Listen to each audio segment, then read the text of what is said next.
Hello, welcome to China Mosaic. I'm Pan Deng in Beijing. 2 months ago, the European Parliament refused to approve China's market economy status on grounds of the so-called China's overcapacity, especially dumping activities of the Chinese steel industry in the European market. European Parliament members who were sitting in their Brussels offices and claiming to represent the interests of European steel workers didn't expect that Chinese steel would become popular in Eastern European countries. During President Xi Jinping's latest visit to Eastern European countries, he visited the Smederevo steel mill of the He Steel Group in Belgrade, where he was warmly welcomed by steel workers and their families, among thousands of local people. The Smederevo steel mill was set up in 1913. It's a well-known century-old factory and also Serbia's only state-owned steel mill. However, it suffered a deficit for many years until last April, when the investment from He Steel of China lifted out of difficulties.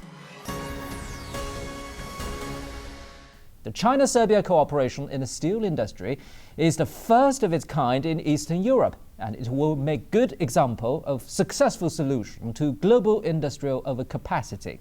Indeed, overcapacity is the outcome of slack economic recovery and a weak market, but it cannot be the excuse for Europe's waning competence or China's so-called unfair competition that some European officials bemoan. Currently, China and Europe shouldn't be struggling over who will win. Instead, Europe should cooperate with China on industrial capacity rather than hold a grudge against China's so-called dumping activities. Recent years have seen increased cooperation concerning capacity between Eastern Europe and China, since a demand for the construction and the upgrade of infrastructure have opened a huge market for cooperation. One can imagine that the increasing interconnectivity between China and Europe or within Europe will unleash a demand for steel, cement, and chemical industry services. In this process, excessive capacity will transform into useful products that sell well.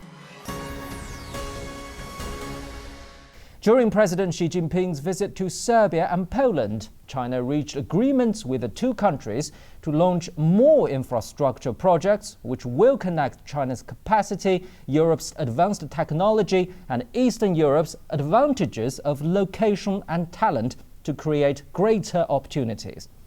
Nothing is impossible when China's capacity meets made in Eastern Europe, and as long as both parties stick to cooperation, win-win results will naturally emerge. That's it for this edition of China Mosaic. I'm Pan Deng in Beijing. Bye-bye.